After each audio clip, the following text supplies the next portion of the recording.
Hello everyone, this is Digvijay Singh. कैसे हैं आप लोग? उम्मीद करता हूँ आप लोग सभी अच्छे होंगे और अपनी छुट्टियों का, लॉकडाउन का खूब फ़ायदा उठा रहे होंगे। फ़ायदा इन द सेंस आप लोग पढ़ाई करके और अपने टाइम को यूटिलाइज कर रहे होंगे अच्छी चीज़ों में। तो चलिए, मैं आपसे, जैसा कि मैंने आपसे वादा किया था कि विश्व के समस्त रुचिकर और महत्वपूर्ण तथ्यों के बारे में आपसे चर्चा करूँगा, उसी क्रम में मैं आज आपसे मुखातिब होने आया हूँ और दूसरा वीडियो लेकर आया हूँ जो कि अफ्रीका महाद्वीप के पार्ट 2 के बारे में है। जैसा कि आपसे पहले वीडियो में बताया था हमने कि अफ्रीका महाद्वीप का क्षेत्रफल की दृष्टि से सबसे बड़ा देश, ये आप देख रहे हैं, अल्जीरिया है। क्षेत्रफल की दृष्टि में सबसे बड़ा महाद्वीप, सबसे बड़ा देश जो है अफ्रीका का। ये मोरक्को यहाँ पे है, मोरक्को के पश्चिम में है। ठीक। अब जनसंख्या के लिहाज से अगर देखा जाए तो सबसे बड़ा देश जो है वो है नाइजीरिया। ये रहा। नाइजीरिया के बारे में अगर आपसे बताया जाए तो यहाँ पे 2 जनजातियाँ निवास करती हैं। कौन कौन सी? हाउसा और एक होती है फुलानी। ठीक है, हाउसा और फुलानी। हाउसा जो है ये किसान वर्ग की आती है जनजाति, कृषक वर्ग में, और जो फुलानी है ये पशुपालक है। ठीक है, तो ये आपको क्षेत्रफल की दृष्टि से बताया और जनसंख्या की दृष्टि से बताया। अब मैं बताता हूँ कि सबसे छोटा देश जो है वो अफ्रीका महाद्वीप का कौन सा है। तो वो आप देख पा रहे हैं, यहाँ है तंजानिया। मैं एक बात आपको फिर से आपको रिमाइंड कराना चाहूँगा कि अगर आपको भूगोल समझना है तो आप मानचित्र का अध्ययन मेरे साथ साथ करते रहें। अपने दीवार पे एक मानचित्र ज़रूर लगाएं।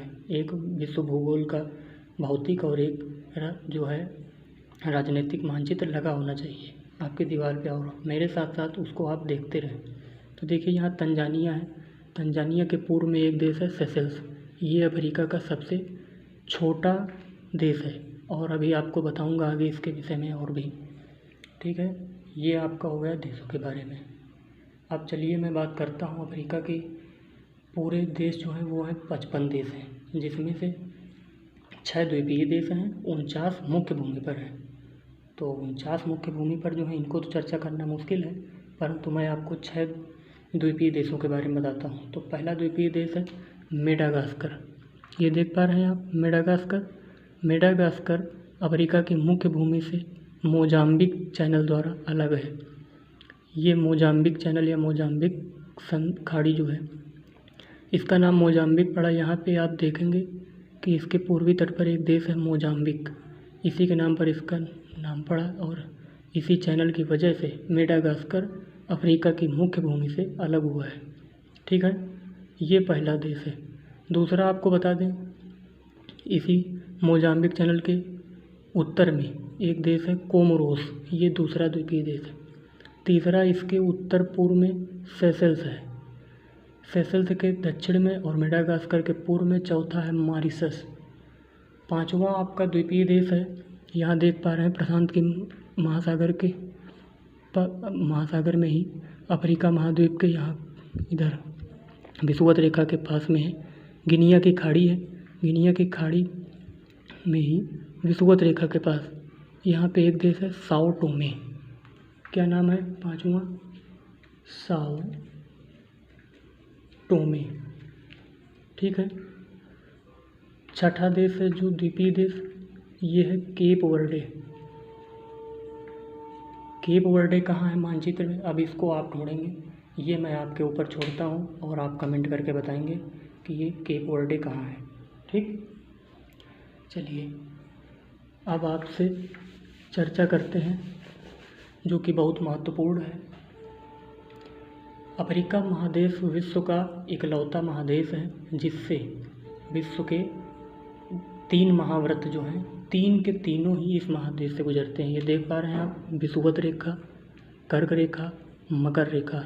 तो ये क्वेश्चन पूछा जाता है ज़्यादातर कि विश्व का कौन सा महादेश है या जिससे कि तीनों व्रत गुजरते हैं, तीनों महाव्रत गुजरते हैं, तो वो है अफ्रीका महाद्वीप। अब चलिए हम अफ्रीका महाद्वीप पे जो विषुवत रेखा पर स्थित देश हैं इनके बारे में बता देते हैं आपको। तो देखिए यहाँ पे है साओ टोमे, पहला यहाँ पे है जो साओ टोमे। ठीक, मैं यहाँ लिखे दे रहा हूँ क्रमवार से, साओ टोमे। दूसरा आपको यहाँ पे मिलेगा गैबोन।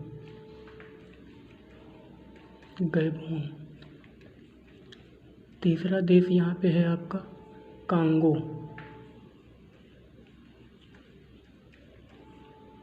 ठीक है, चौथा इसी के बाद है एक कांगो रिपब्लिक, कांगो गणराज्य, कांगो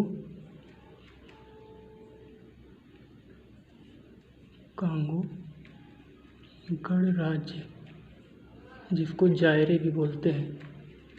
ठीक है, पांचवा देश आपको यहाँ पे मिलेगा युगांडा।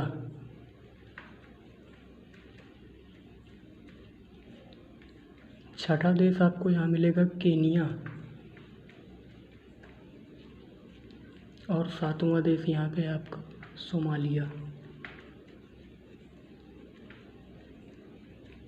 ठीक है, तो आप समझ गए कितने देश हैं? 7 देश हैं जो गुजरते हैं विषुवत रेखा से। कौन कौन से? Sao Thome, Gabon, Congo Republic या जायरे, युगांडा, केनिया, सोमालिया।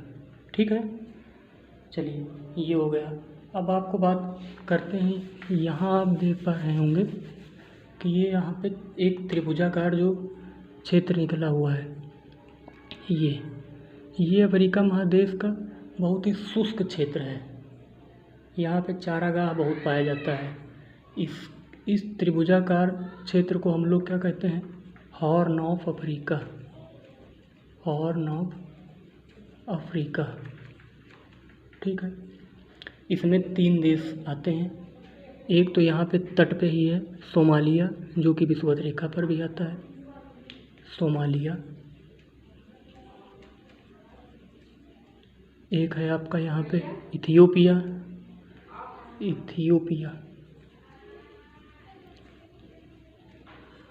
और एक यहाँ पे है तट पे ही एकदम है इसके उत्तरी तट पर, जिसका नाम है जिबूती।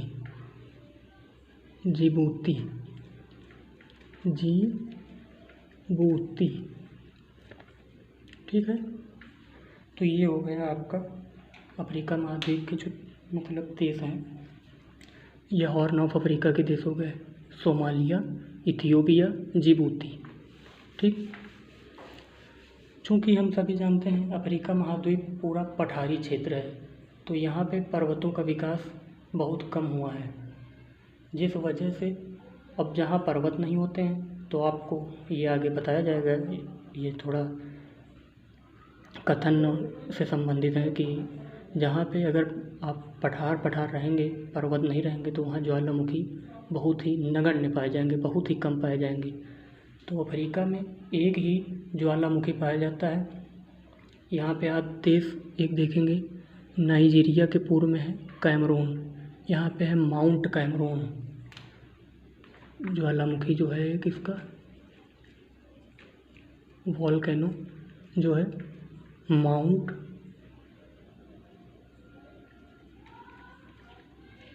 कैमरून,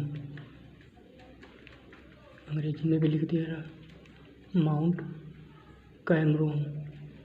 ओके, तो ये हो गया। अब चूँकि यहाँ पे पर्वत भी नहीं है, तो आप देख पा रहे हैं माउंट कैमरून यहाँ नाइजीरिया के पूर्व में कैमरून देश में है। ओके, अब चलिए आपसे चर्चा करता हूँ कि इसके पर्वत, तो यहाँ पे पर्वत बहुत ही कम है अफ्रीका महाद्वीप में। अच्छा, पर्वत से पहले मैं यहाँ पे रेगिस्तान के बारे में आपसे चर्चा कर लेता हूँ।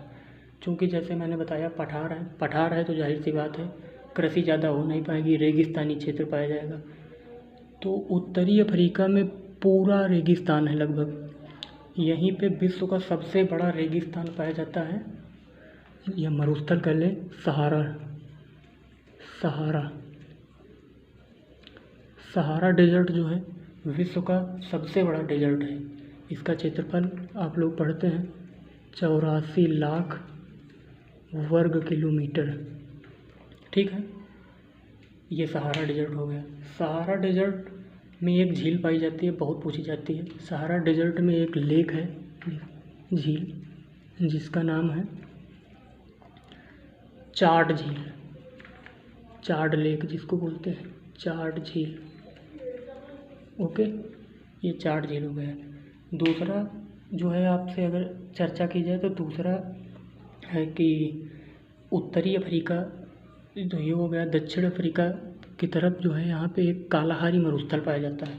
ये आप देख पा रहे हैं, कालाहारी मरुस्थल, यहाँ है पूरा आपका सहारा। कालाहारी जो मरुस्थल है, कालाहारी मरुस्थल जनरली आप किताबों में पढ़ लेते हैं कि एक ही देश में है, कहाँ, बोत्सवाना में, लेकिन नहीं, मैं आपको बताऊंगा कालाहारी कहाँ है। कालाहारी का जो ये हिस्सा है ये है बोत्सवाना में, ये आपका पड़ जाता है नमीबिया में, और ये हिस्सा साउथ अफ्रीका में। तो कालाहारी 3 देशों में है। कालाहारी कहाँ कहाँ है? Botswana, Namibia plus south Africa. Is that clear? समझ गए होंगे मैं क्या करना चाहता हूँ। मेरी हैंड राइटिंग थोड़ा सही नहीं है तो उस पर आप कोऑपरेट करिए। ओके, तो कालाहारी डेजर्ट कहाँ है? साउथ अफ्रीका में है, बोत्सवाना में है और नमीबिया में है। 3 देशों में फैला है। ठीक, चलिए अब आपसे, हाँ, अफ्रीका महाद्वीप में जो है अगर सबसे संपन्न राज्य या सबसे संपन्न देश की बात करें तो वो है साउथ अफ्रीका। साउथ अफ्रीका के बारे में थोड़ा जान लेते हैं। साउथ अफ्रीका किस, सबसे पहले तो साउथ अफ्रीका के बारे में जानने से पहले आपको बता दें कि साउथ अफ्रीका में सबसे महत्वपूर्ण जगह कहाँ है, तो वो है जोहानिसबर्ग। जोहानिसबर्ग को हम लोग सोने की खान कहते हैं। जोहानिसबर्ग सोने की खान है। क्यों सोना नगरी इसको कहते हैं? क्योंकि यहाँ सोना बहुत ज़्यादा पाया जाता है। ये किस पहाड़ी पर स्थित है? विटवार्ड्सरैंड, विटवार्ड्सरैंड पहाड़ी पर स्थित है साउथ अफ्रीका, इसलिए इसको साउथ अफ्रीका की मतलब सोना नगरी कहा जाता है। विश्व की भी सोना नगरी कहते हैं। कहाँ है जोहानिसबर्ग? तो ये आप देख रहे हैं यहाँ पे जो है इसकी साउथ अफ्रीका की सीमा ये है। यहाँ पे आपको दिखेगा जोहानिसबर्ग के जस्ट इसके नीचे यहाँ पे है किम्बरले।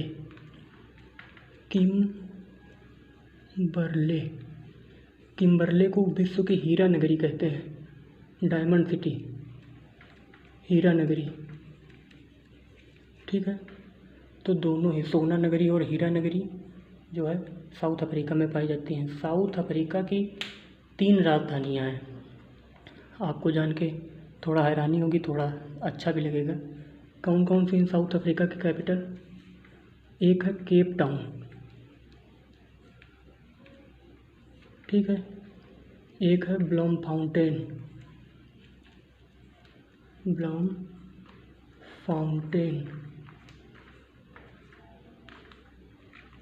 यहाँ नहीं आ रहा है, ब्लॉमफाउंटेन, एक है ब्लॉमफाउंटेन, और एक आप पढ़ेंगे प्रिटोरिया। इधर लिख रहा हूँ, प्रिटोरिया। ये हो गई अफ्रीका की जो है 3 राजधानियाँ।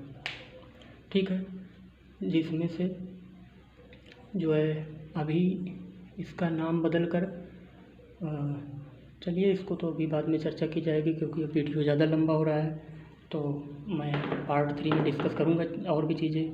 अभी अफ्रीका महाद्वीप के बारे में आप कुछ नहीं जाने हैं, अभी ये बस थोड़ा सा विवरण है। आगे आपको नेक्स्ट वीडियो में मिलेगी चीज़ें। तब तक के लिए धन्यवाद।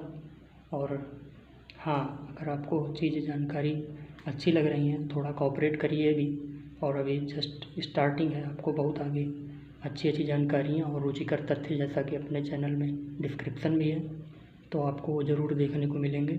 ये मेरा वादा है आपसे। और अगर आपको अच्छा लगता है वीडियो तो आप लाइक, शेयर, सब्सक्राइब करना ना भूलें और अपने दोस्तों में, सर्कल में, पढ़ने वाले बच्चों में इसे शेयर करें। धन्यवाद।